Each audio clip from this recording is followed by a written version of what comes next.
মৃত্যুর মুহূর্তে জানেন কঠিন পরিস্থিতি হয়। মৃত্যুর মুহূর্তে শয়তান উপস্থিত হয়ে যায়। শয়তান চেষ্টা করে তখনও আপনাকে গুমরাহ করে দিতে। আল্লাহ সুবহানাহু ওয়া তাআলা বলছেন, বান্দা একটা সুসংবাদ তোমরা গ্রহণ করো।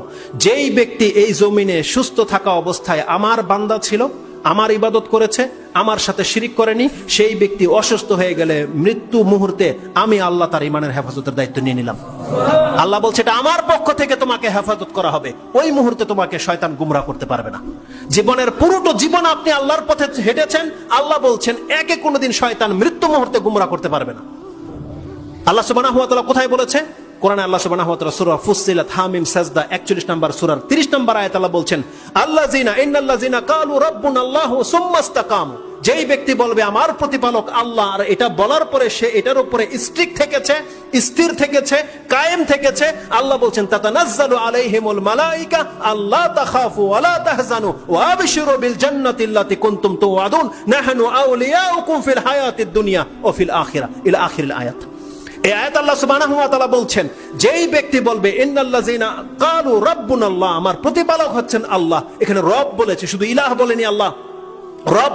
তার মানে রব হচ্ছে আপনার জীবনের যত প্রয়োজন আছে যিনি পুরা করে তিনি হচ্ছে আপনার রব।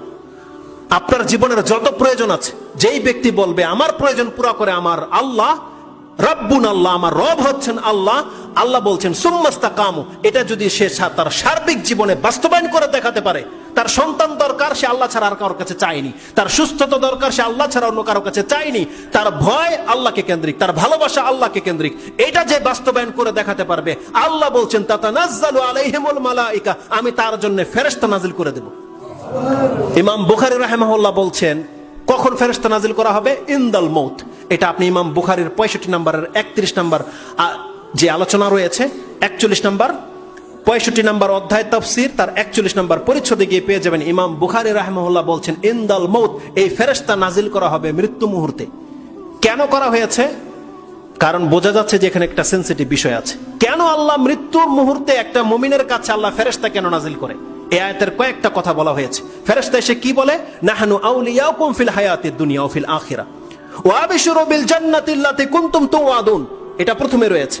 ফেরেশতারা এসে বলে যে তুমি ভয় করো না, চিন্তিত হয়ো না, তোমার জন্য জান্নাতের সুসংবাদ নিয়ে আল্লাহ আমাকে পাঠিয়েছে। তার মানে একজন মুমিন ব্যক্তিকে 3টা সুসংবাদ দেয়া হয় তখন, যে তুমি যেই এই দুনিয়া ছেড়ে যাচ্ছ তোমার কোনো কিছু লস হচ্ছে না, তোমার জন্য জান্নাত অপেক্ষা করতেছে।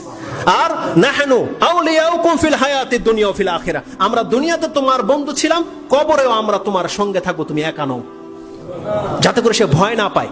2টা।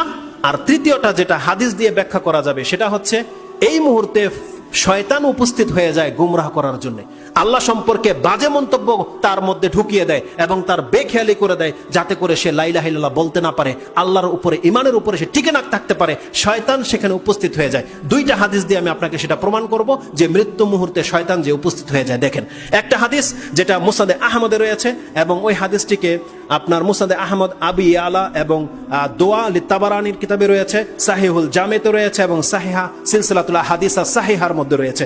মুসনাদে আহমদে হাদিসটি 11244 রয়েছে, আবি আলাতে 1273 রয়েছে এবং লিতাবারানির একটা কিতাব রয়েছে দোয়া, এই দোয়ার কিতাবে তিনি 1779 এনেছেন, সাহিহ আল জামের মধ্যে 1650 রয়েছে এবং সাহিহ সিলসিলাতুল আহাদিস সাহিহার মধ্যে 104 নাসিরউদ্দিন আলবানী এই সনদটাকে হাসান বলেছে। বিদায় আমি আপনার কাছে হাদিসটাকে কোট করছি।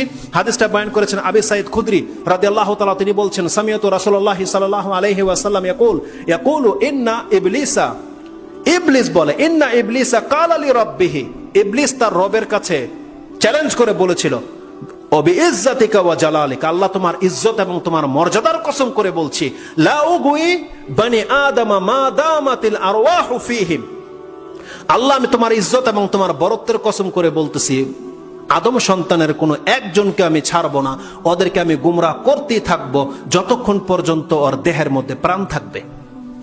তার মানে আপনার প্রাণ বের হয়ে যাওয়া আগ পর্যন্ত শয়তান আপনাকে গুমরাহ করার চেষ্টা করে। এই হাদিসে কি বলা হয়েছে? হাত্তা আরওয়াহু ফীহিম, যতক্ষণ পর্যন্ত তার বডির মধ্যে রুহু থাকবে, আল্লাহ আমি কসম করে বলছি আমি আদম সন্তানকে গুমরাহ করার চেষ্টা করেই যাব। তিনি বলছেন বিইজ্জাতিকা ওয়া জালালি লা আবরাহু উগিয়া বানি আদম মা দামাতিল আরওয়াহু ফীহিম, যতক্ষণ পর্যন্ত আদম সন্তানের দেহে তার প্রাণ আছে ততক্ষণ পর্যন্ত আমি তাকে গুমরাহ করার জন্য আমার কাজ আমি চালিয়ে যাব। এটা শয়তানের পক্ষ থেকে চ্যালেঞ্জ, যেই হাদিস থেকে প্রমাণ হয় শয়তান আপনার মৃত্যু মুহূর্ত পর্যন্ত আপনাকে গুমরাহ করার জন্য প্রচেষ্টা করতে থাকে।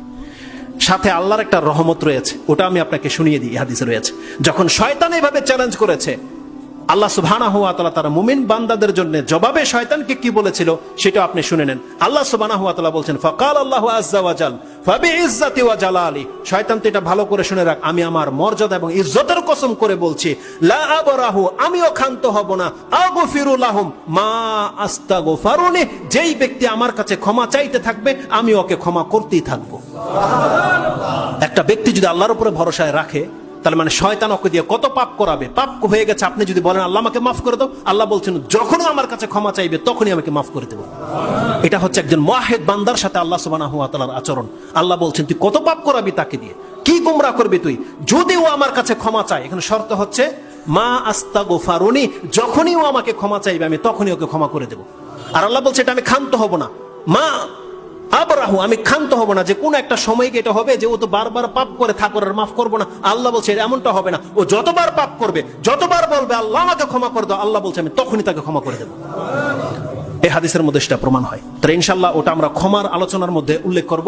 আপনাকে শুধু এই হাদিস দিয়ে এটা প্রমাণ করতে চাচ্ছি যে শয়তান আপনার মৃত্যু মুহূর্ত পর্যন্ত কিন্তু আপনাকে গুমরাহ করার জন্য চেষ্টা করে থাকে। আর আল্লাহ কি বলছেন, তাতানাজ্জালু আলাইহিমুল মালাইকা, আর তখন ওই মুহূর্তে ফেরেশতা নাজিল করে দিয়ে শয়তানকে আপনার কাছে আসতে দেওয়া হবে না। আপনি জানেন এই বিষয়টা কতটা সেনসিটিভ। রাসূলুল্লাহ সাল্লাল্লাহু আলাইহি ওয়াসাল্লাম তিনি আল্লাহর কাছে আশ্রয় চাইতেন। গত একটা খুতবার মধ্যে, একটা বক্তব্যের মধ্যে আমি আশ্রয় নিয়ে আলোচনা করেছিলাম। আমাদের এই মসজিদের কমিটির এক ভাই বলেছিল যে ভাই আপনি আমাদের মসজিদে আলোচনাটা করেন। ইনশাল্লাহ করব, একটা সময় আসলে এটা করব। অত্যন্ত সেনসিটিভ একটা বিষয়। সেটা কি ছিল, আপনি আপনার এই লাইফে জীবনে যত রকমের বিপদ আপদ আছে, আপনি যদি এক এক করে আল্লাহর কাছে আশ্রয় চাইতে থাকেন, কিয়ামত পর্যন্ত দুনিয়ার বিপদগুলো আপনাকে স্পর্শ করতে পারবে না। আর যদি পরকালের বিপদ হয়, সেটা কবরের আযাব হোক, জাহান্নামের আযাব হোক, আপনি যদি আল্লাহর কাছে আশ্রয় চান প্রতিদিন, কিয়ামতের মাঠে মরার পরে আপনাকে তা থেকে মুক্ত করে দেওয়া হবে। এই জন্য রাসূল সাল্লাল্লাহু আলাইহি ওয়াসাল্লাম প্রত্যেক নামাজে কি বলতেন, আল্লাহুম্মা ইন্নী আউযু বিকা মিন আযাবিল কবর, আল্লাহুম্মা ইন্নী আউযু বিকা মিন আযাবি জাহান্নাম। এগুলো থেকে রাসূলুল্লাহ সাল্লাল্লাহু আলাইহি ওয়াসাল্লাম আল্লাহর কাছে আশ্রয় চাইতেন। এবং তিনি আশ্রয় কি চাইতেন, আল্লাহুম্মা ইন্নী আউযু বিকা মিন ফিতনাতিল মাহিয়া ওয়াল মামাত, আল্লাহ আমার জীবন এবং মৃত্যুর ফিতনা থেকে আমি তোমার কাছে আশ্রয় চাচ্ছি। এই হাদিসগুলো আপনি কখন বুঝতে পারবেন, এই হাদিসগুলো দিয়ে বুঝতে পারবেন যে মৃত্যুর ফিতনা কি।